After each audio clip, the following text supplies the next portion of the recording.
Välkommen till Magiskt tänkande, en podcast om den större verkligheten. Jag heter Patrik Stigson. Den här podcast-episoden bestod från början av 2 delar. En intervju med Rupert Sheldrake som följdes av ett ljudkollage från Rupert Sheldrakes workshop Ways to go beyond. Eftersom vi fick rapporter om att det var svårt att tillgodogöra sig workshopen på grund av bitvis undermålig ljudkvalitet så har vi plockat bort den delen.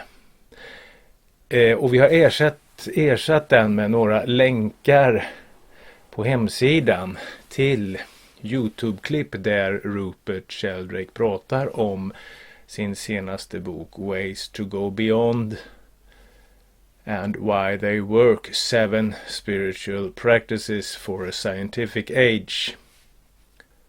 Hemsidan når du på adress www.magisttankande.se.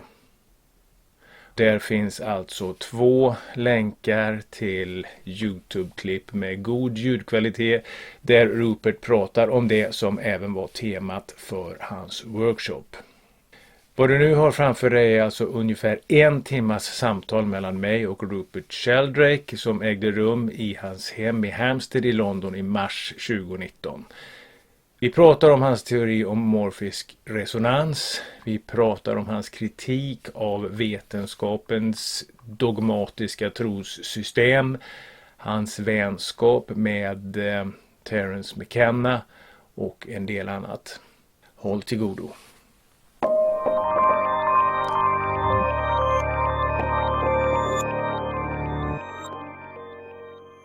Rupert Sheldrake, welcome to Magiskt tänkande. Good to be with you. Thank you for allowing me this conversation. Mm-hmm. I would like to start with a question that is very simple and in the same time very hard. Rupert Sheldrake, who are you?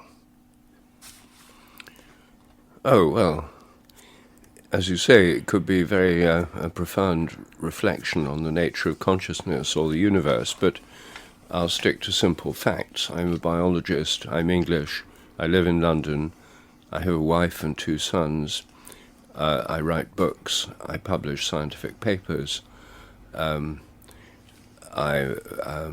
try to combine a spiritual approach with a scientific approach, and that's the subject of my most recent books. Do you have any heroes or role models from history or mythology? Well, the Buddha, Jesus Christ, some of the prophets, some of the unknown sages of the Hindu tradition, the rishis, and among scientists, Isaac Newton, Michael Faraday, Goethe, who combined a holistic approach and art with science, Darwin, Alfred Russel Wallace, Frederick Myers, a pioneer of psychical research. These are some of my principal role models. What do they have in common? I think they have in common a search for truth, a dedication to inquiry, a commitment to helping other people. I think those are some of the main things. What is the best book you've ever read, and do you have a favorite author? Oh, that's a really hard question. I've read many books. If we talk about novels, then I think Marcel Proust, In Remembrance of Last Time, À la recherche du temps perdu, by far the most engaging novel that I've read. I don't read very many novels, so in terms of philosophy, I think the book that influenced me most was by Bergson, Henri Bergson, the French philosopher, Matter and Memory. That had a profound effect on my thinking because of his ideas about the nature of memory, and it helped inspire my ideas about morphic resonance. I've read many books which have had an influence. That one had a particularly strong influence, I think, because of the time I read it. I read it when I was just ready to read that book. On a scale from 1 to 10, to what extent do you tolerate paradoxes in your life and in your thinking, where 10 is that they are totally unbearable and 0 that you don't even care about them? Oh, well, probably about 3. I don't mind. I think life's paradoxical because not everything can be reduced to simple logical systems, and the vast majority of our experience is not logical. Smelling a rose, the colour of the rose, the form of the rose, the smell of the rose is not something that contradicts the smell of a lily, for example. There are many things that are just different, and I don't see them as alternatives either or paradoxes. So I'm not someone who craves logical certainty. Do you have any idea on how old you are going to be, or how you are going to die? No.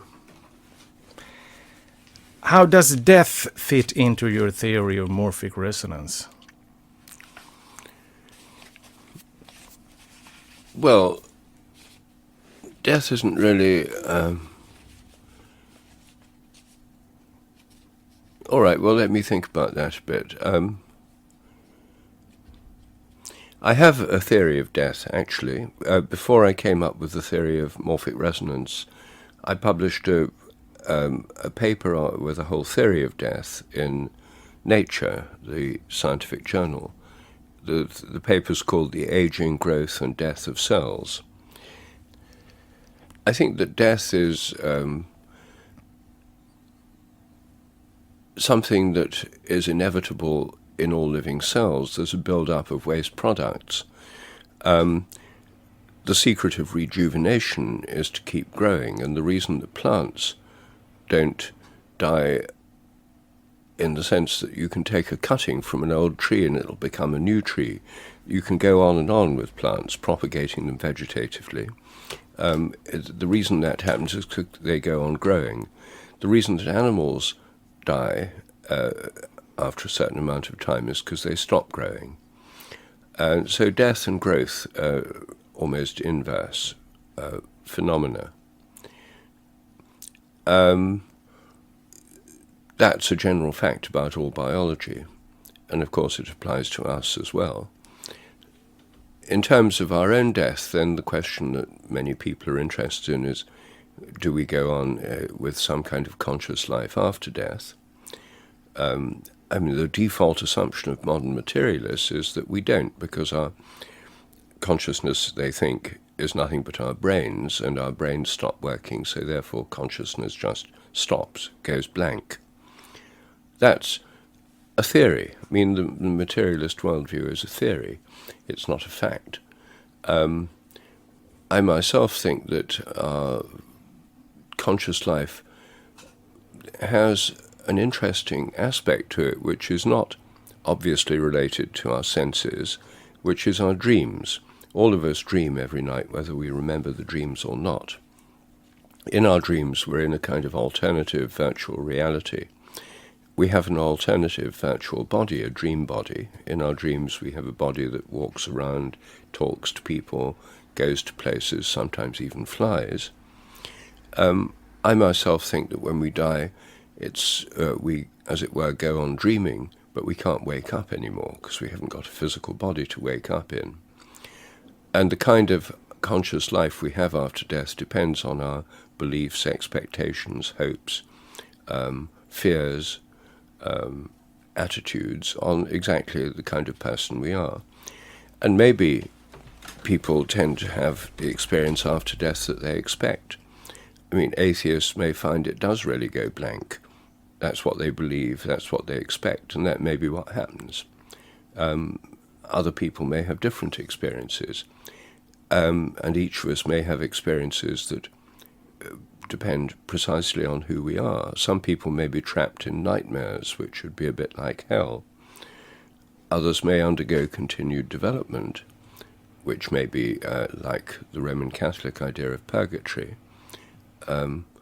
Some people may believe in reincarnation, and perhaps they'll be reincarnated. I just think it's totally an open question, and a lot may depend on who we are. Thank you. I would like to explore your theory on morphic resonance a little bit further. The question is, if you belong to a family where many have died at a young age or from suicide, does that increase the likelihood of you meeting the same destiny? Well, I mean, it's hard to answer that in general terms. I mean, the most relevant evidence I know comes from the field of systemic family constellations. This is a form of family therapy where patterns reappear in families. In families where there have been people who've committed suicide in the past, it does seem to increase the danger of people committing suicide in the present generation. They're, as it were, unconsciously following people who've done it in the past, a kind of loyalty to those people. The point about the family constellation therapy is that when this pattern is identified, it's possible to do something about it. It usually involves reconstituting people representing the past generations of the family, and including back in the family those who've been excluded through being sent away or through committing suicide, or being jailed or disgraced, or all the reasons they've been excluded. If they're brought back in, it often has a healing effect, so it may reduce the chances of suicide. So I think that's the main relevance of morphic resonance. It does involve a kind of collective memory, which involves primarily tuning into past members of one's own family. So there may be an inheritance of these tendencies, not just through the family field, but on an individual level as well. But again, there's very little research being done on this. The only really good evidence I know of is from the family constellation work. The follow-up question here is, in what way and to what degree does morphic resonance limit your life choices and your free will? Morphic resonance is about habit, and it suggests that the so-called laws of nature are more like habits. It means that the way we develop as embryos is a kind of habit. It's a habit of developing into humans, so we have no conscious control over that. We inherit a lot of habits from our family, which we just assimilate, and from our culture, including our language. I mean, you didn't invent the Swedish language, I didn't invent the English language. We inherited these languages as going concerns with many cultural concepts, metaphors, systems of classification, ways of understanding the world built into the language itself. So all of these things are habits we inherit, and then of course we build up habits ourselves through our own experience, education, family, culture, and so forth. So habits restrict our freedom of choice because we just do things automatically if they're habitual. But we can't live without habits. The number of things we can think about at a given time is quite small, and it's only by having habits we can function at all. If I speak a language I don't know very well, like Urdu, for example, I know Urdu, but I've forgotten a lot of words. I speak it slowly because I'm having to search the vocabulary in my memory. But if I'm speaking English, I don't have to think at all about the words. They come out automatically. So these habits are useful. But we always have a certain freedom of choice among possible actions, or we can even choose to terminate some of our habits if they're dysfunctional. I mean, there are people who are addicted to tobacco, for example, who can choose to give up smoking. It may be difficult, but it's a choice they can make. So no habits can be changed. Usually we don't change them because it's their nature to persist. But I think everybody believes we have freedom of choice, and I believe we do too. It may be within a restricted range. It's only a few materialist philosophers who argue that we have no freedom of choice. But they're not very consistent because they try to persuade us of their philosophy. And if we have no freedom of choice, then we can't voluntarily accept the materialist or any other philosophy. We just believe what our brain makes us do from their point of view. So their belief in materialism is simply something their brain makes them do. It doesn't mean it's true. I would like to relate personal experience, and the question is how you experience a morphic field on a personal level.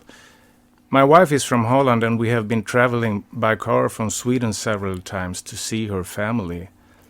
Every time we cross the border between Germany and Holland, I have a feeling that something changes, as if I am suddenly surrounded by the spirit of Holland. It actually feels as if I've merged into some kind of Dutch field. And I've been trying to understand, is it just my imagination, or could there actually be some influence there? Would you like to elaborate on this, please? Well, morphic resonance involves a kind of collective memory. And when you're in Holland, then most people there speak Dutch, have a shared sense of history and relationship to the land. And the way they actually experience the land and experience life is shaped by the way they've grown up as Dutch people through their culture, and the same is true of every country, of course. So I don't think it's just imagination. I mean, when you're in that place, you're influenced by a kind of resonance with those who are exposed to the same stimuli. You sort of tune into that collective consciousness or unconsciousness. I think this is true of places in general. I mean, if you enter, say, a great cathedral, then you're influenced by the field of that place and the experiences that have happened there. People praying there, meditating, having spiritual experiences, hearing great music. It can influence you because you're in the same place, you're exposed to the same stimuli, and you come into resonance with those who've been exposed to it before, as well as in the present. Yes. And in this case, Holland has a very strong cultural identity that is different from Germany. So it feels as if I'm absorbing that identity, and that would fit into your theory then about how morphic fields, yes, how you can experience them.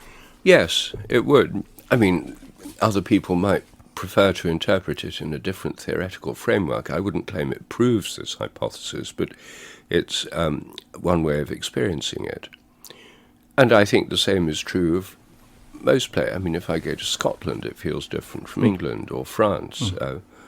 Yes. But it's interesting because I've been trying to understand this in the current with the current understanding that we have available as tools. But there's no theory there to explain this. No.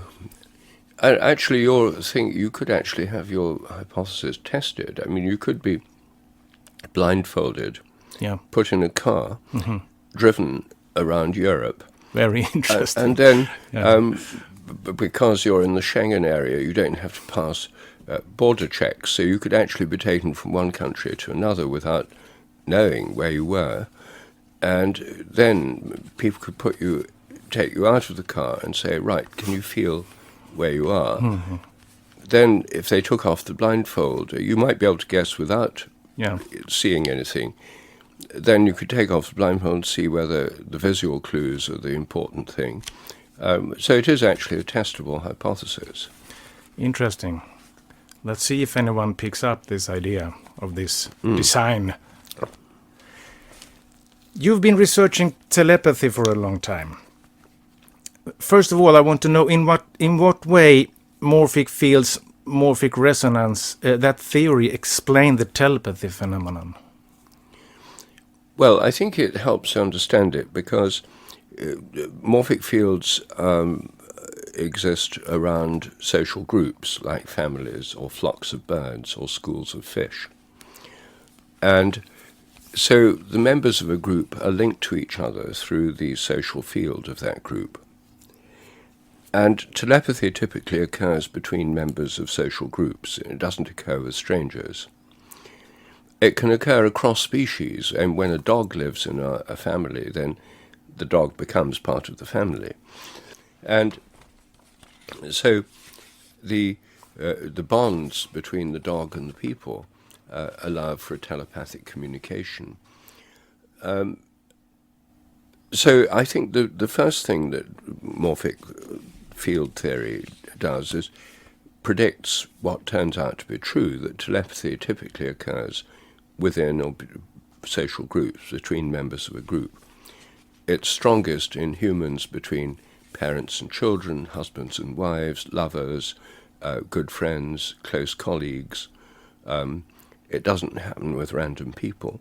It can happen if you're actually interacting with somebody, talking to somebody. You can pick up things telepathically, but that's because you're in a kind of social relationship. But the enduring relationships are those with members of a group.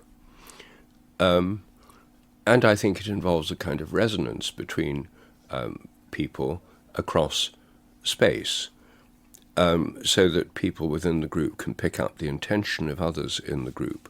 Telephone telepathy is the commonest kind in the human realm, and people pick up the intention of someone else to call them or to speak to them on the phone. They think, as soon as they feel that intention, they may start thinking about that person, and then the phone call comes and they say, "That's funny, I was just thinking about you."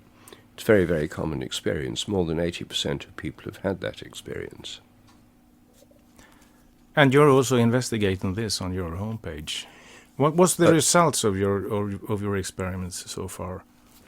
Well, I've done many experiments on telephone telepathy, and the preliminary the first wave of experiments were done with landline telephones. The subject sits at home with a landline telephone, no caller ID display. The subject gives me the names of 4 people they know well, family members or close friends. We then pick, my assistant and I then pick one of those 4 people at random, ring them up, and ask them to call the subject. So this person is miles away. The subject knows that the next call will come from one of these 4 people, but they can't guess which person by knowing their patterns of life or behavior, because we've selected at random on the basis of a random number generator.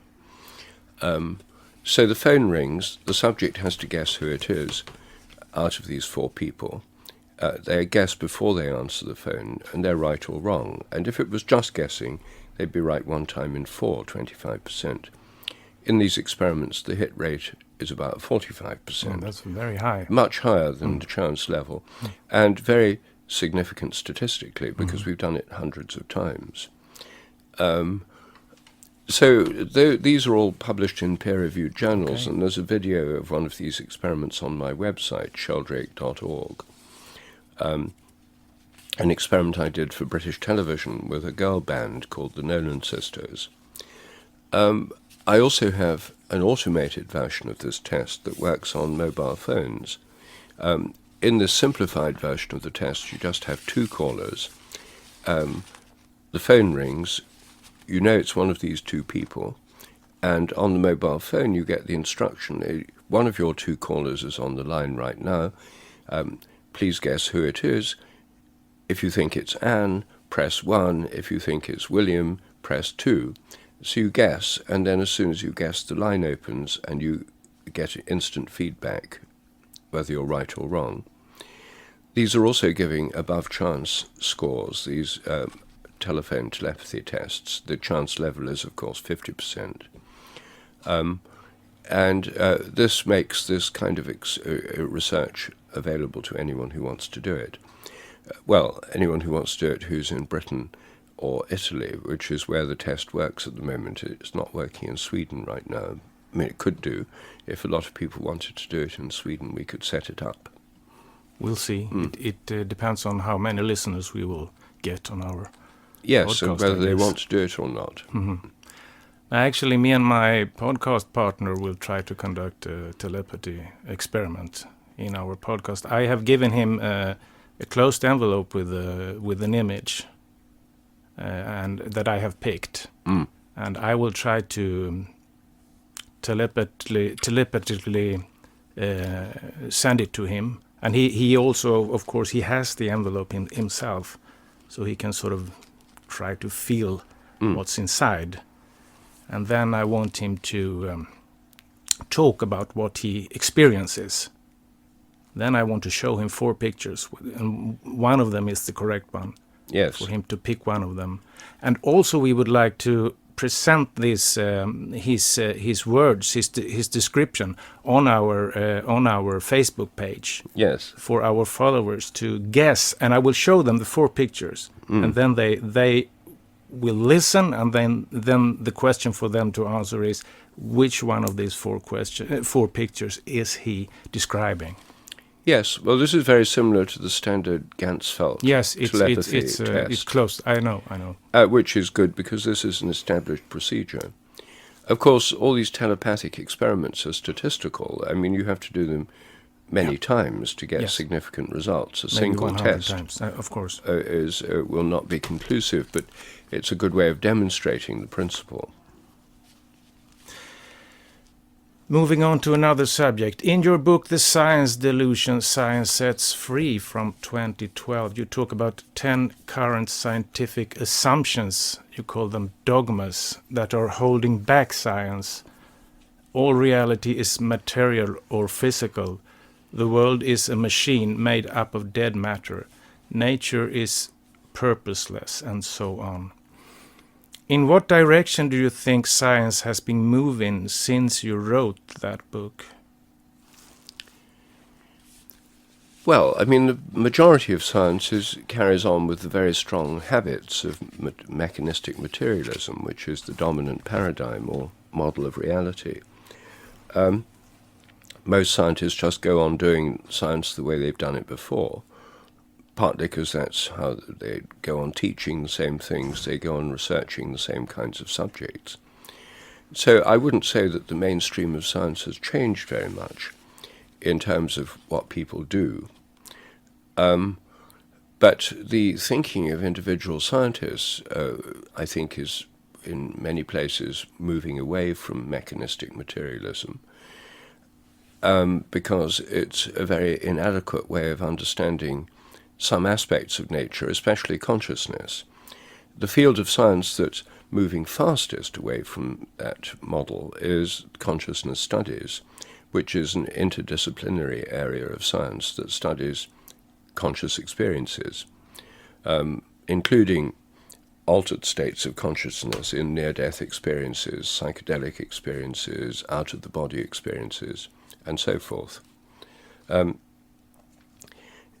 There's also been a shift in philosophy of mind. Materialist philosophy of mind says that consciousness either doesn't exist, or that it's an illusion, or that it does nothing. It's just a shadow, an epiphenomenon of brain activity. And if matter's unconscious, if the whole universe is made of unconscious matter, then we ought to be unconscious too. That's why the very existence of human consciousness is called the hard problem in the philosophy of mind. And an increasing number of philosophers of mind have been moving away from materialism towards panpsychism, the idea that there's some kind of mind or consciousness all through nature, even in electrons or atoms. then the emergence of human consciousness in humans is seen as a difference of degree from the rest of nature rather than a difference of kind. So that makes the hard problem less hard, but it involves going way beyond old-style mechanistic materialism to a quite different philosophy of nature. And I think this move towards panpsychism, which is really a modern form of animism, the belief that nature's alive, is the direction in which science is gradually moving, and in the direction in which I think it needs to move. We've already seen hints of this move, or areas where it's happened, for example, in the Gaia hypothesis, thinking of the Earth as a living organism instead of a dead mechanistic system. Yes. And I think moving in that direction is crucial for the survival of life on this planet. Well, yes, because it recognizes that we live on a living planet and our life is tied up with the life of everything else, instead of the older model that we live on a planet that's just full of inanimate raw materials or animals and plants for us to exploit for human profit and pleasure, seeing ourselves as completely separate from nature, which is what the old scientific model does. I mean, in the old scientific worldview, all of nature is inanimate and mechanical, so are human bodies, but human minds are different because they have science and reason, and that gives us power over everything else.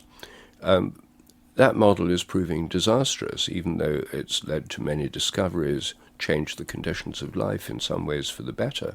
But in the long run, it's going to be disastrous for humanity and for many other species, unless we change fast.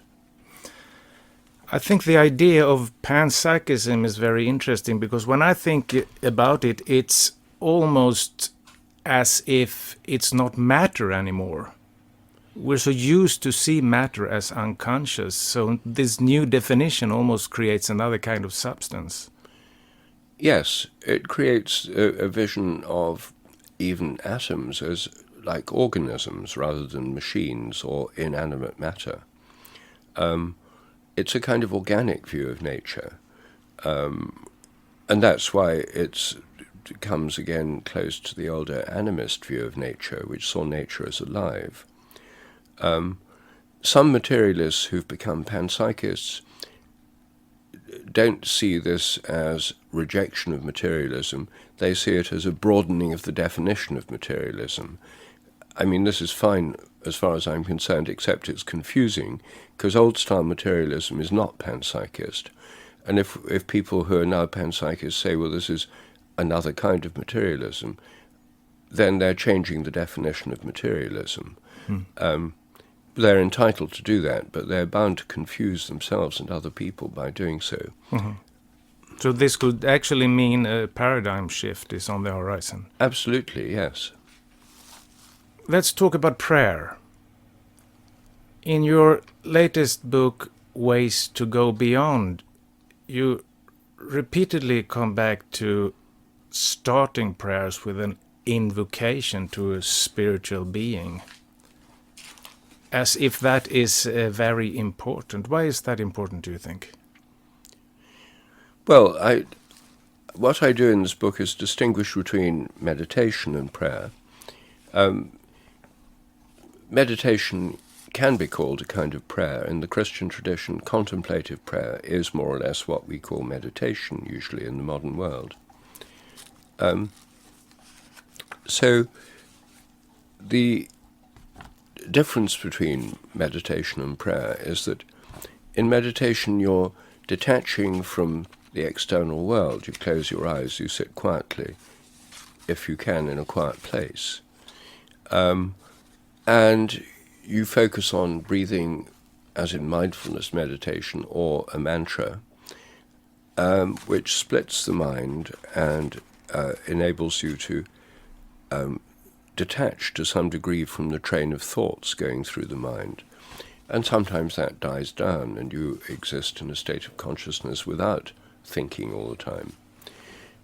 So I think that that is a kind of withdrawal from the concerns of the world, a withdrawal from thoughts and worries, into an experience of consciousness which in the Hindu and Buddhist traditions and the Christian and the Sufi tradition is seen as a way of contacting the ultimate ground of all consciousness, namely God, or ultimate consciousness.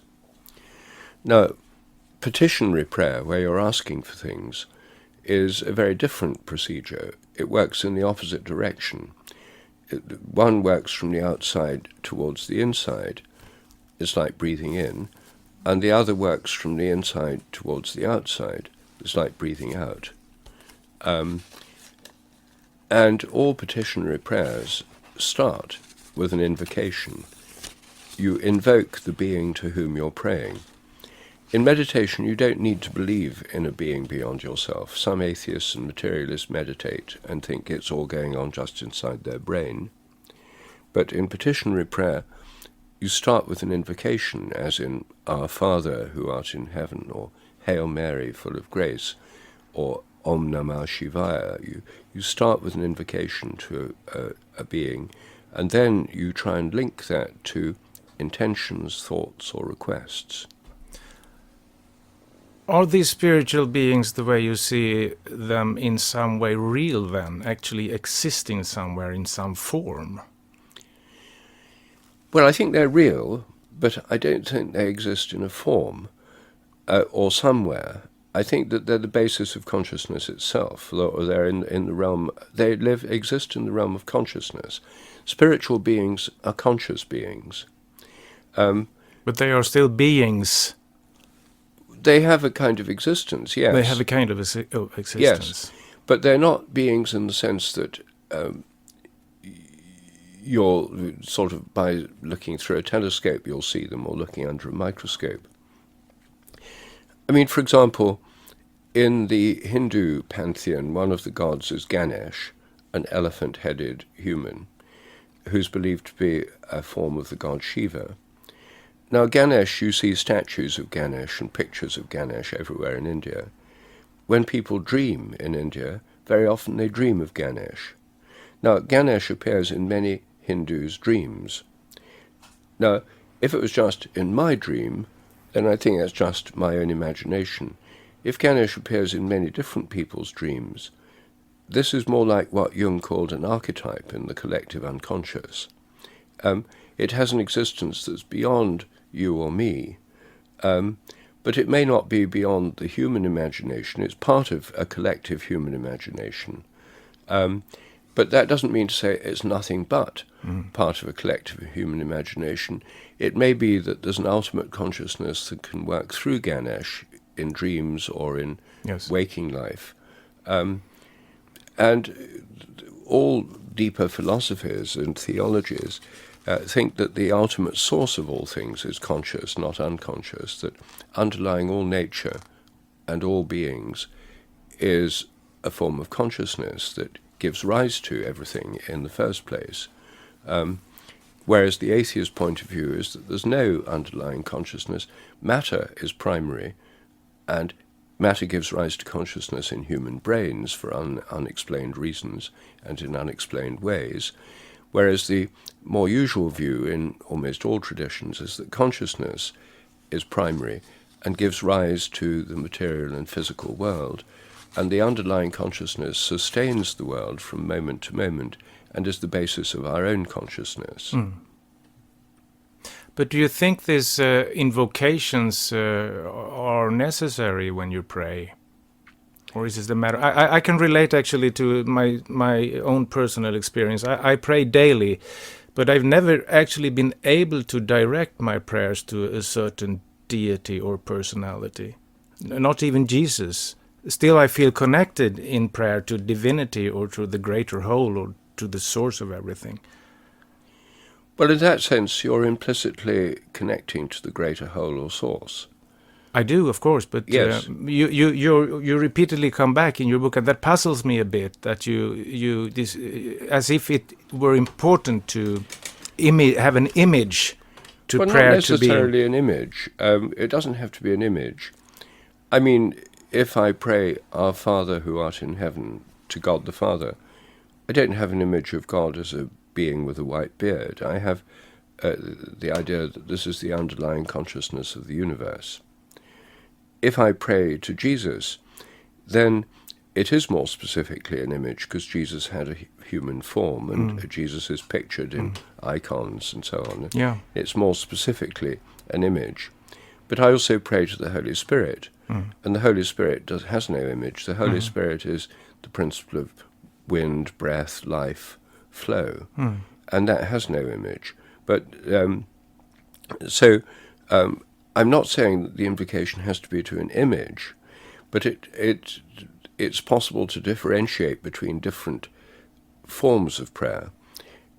In other words, it would be possible to have a form of prayer which is generic in the sense that it implicitly assumes a divine being that can hear and answer prayers. But it's possible to tune more specifically. And I'm an Anglican Christian, so I can pray and do pray, sometimes to God the Father, which is the ground of all things, sometimes to Jesus, which is a human, it's a divine form of humanity, sometimes to the Holy Spirit, sometimes to the Blessed Virgin Mary, who can be imaged and often is in icons, but who I see as the primal, archetypal, maternal principle, sometimes to the saints. Yeah, but that means in a way that you invite these, what do we call them? Personalities? Spirits.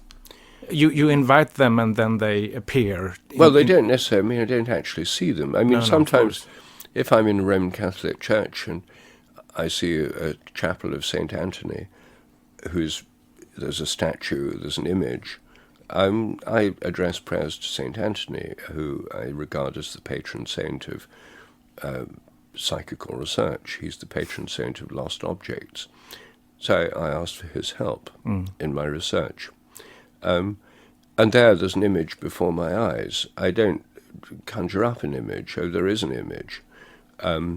So some kinds of prayer, if they're done with an icon, traditional or Eastern Orthodox and Roman Catholic prayers often involve images, icons, or statues. Now, we come from Protestant countries or countries influenced by the Reformation, where there was as in the more strictly reformed countries, there was a reaction against images and in favor of an imageless version of God. And it may be that your Swedish background influences your own form of prayer. That's possible, of course. I like to see it this way,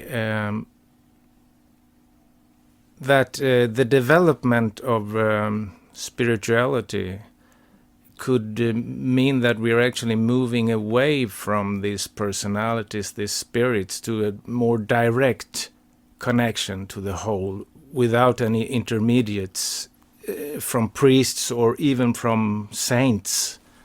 Do you understand what I mean? I do, yes. And what you're saying is basically the fundamental principles of Protestantism. The whole point of the Protestant Reformation was to say we don't need these priests as intermediaries, the Pope and all these Catholic hierarchies. We don't need all these images, which in England at the most extreme radical reformers went round churches smashing images of saints and in stained glass windows to try and get rid of the images and to try and get rid of the cult of the saints, saying we don't need these intermediaries.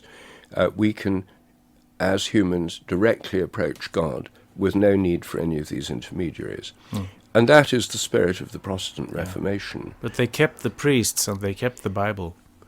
They kept the Bible because the Bible was the source of authority. They got rid of the source of authority that came through the Pope and the hierarchy, and they still had to have some source of authority, and that was the Bible, the life of Jesus, the Ten Commandments, and so forth.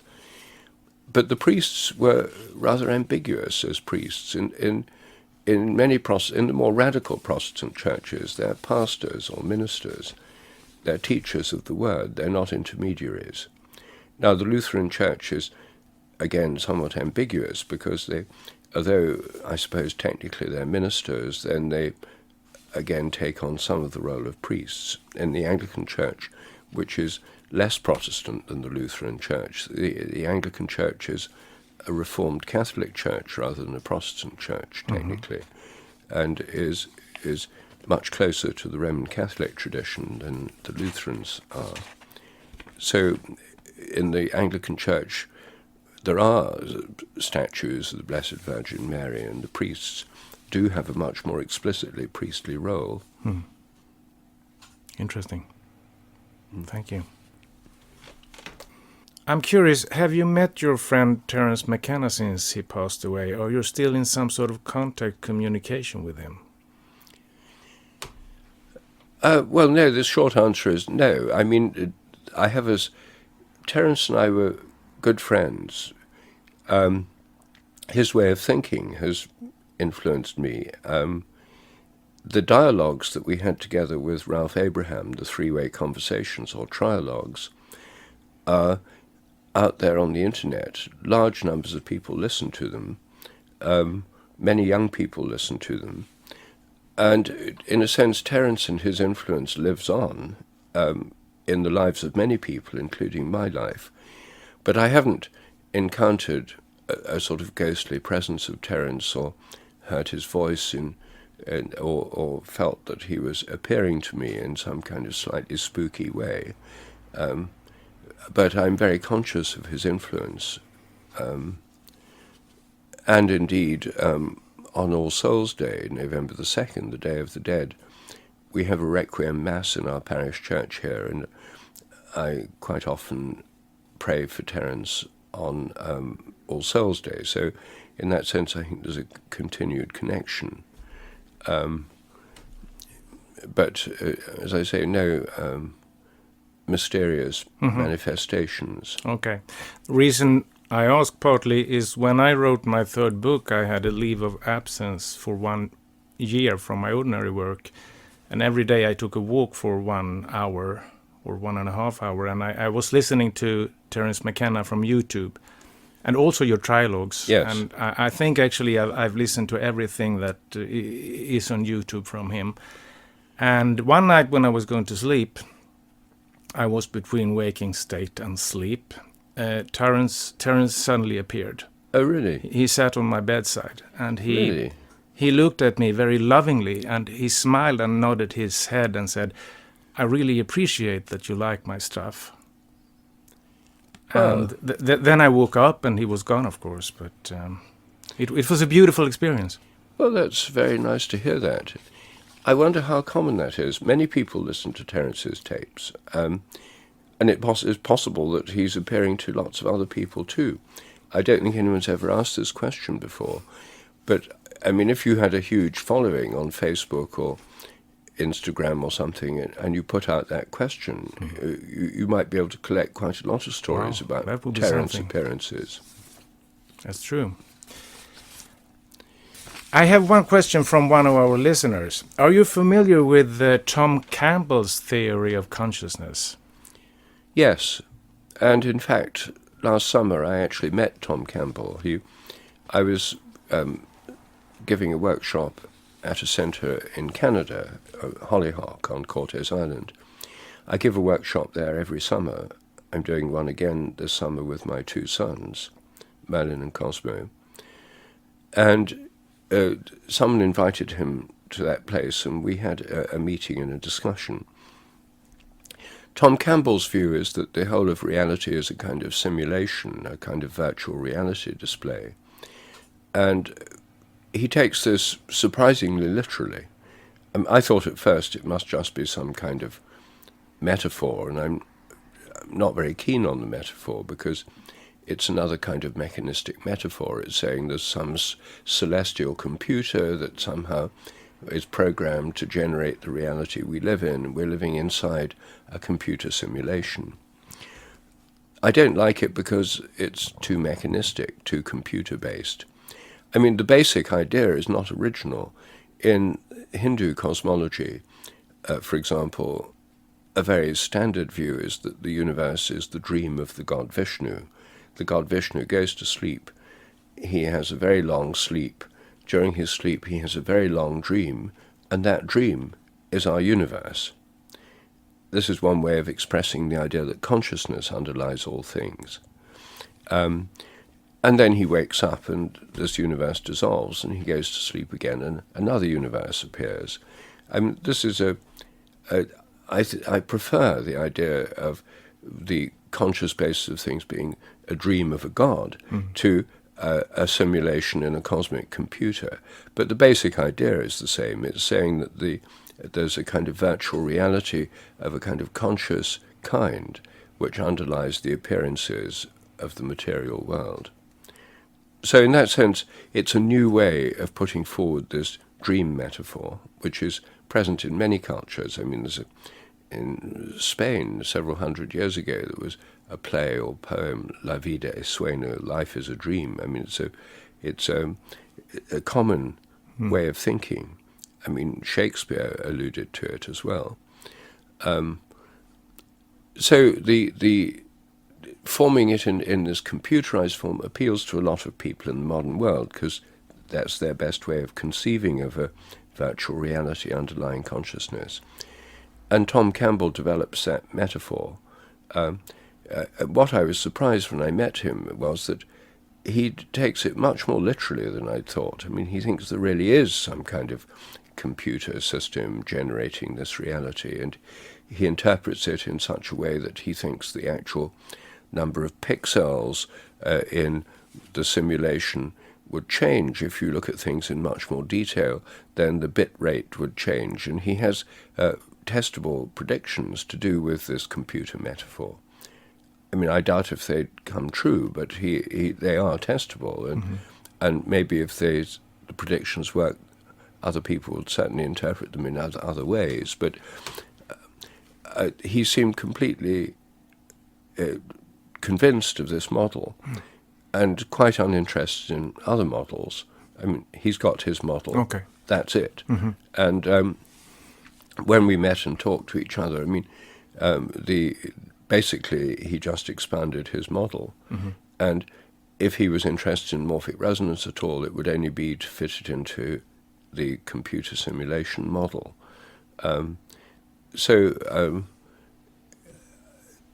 There are many possible models of reality, and this is one that has some attractions, but not very much for me, because I'm not very keen on these computer metaphors.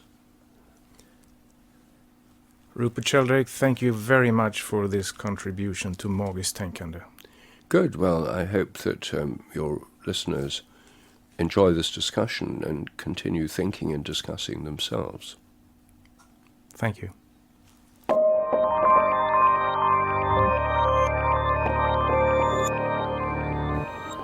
Du har varit med om en episod av podcasten Magiskt Tänkande.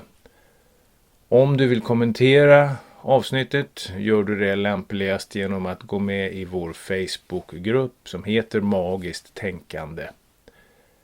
Hemsidan hittar du på www.magisttankande.se. Tack för att du har lyssnat.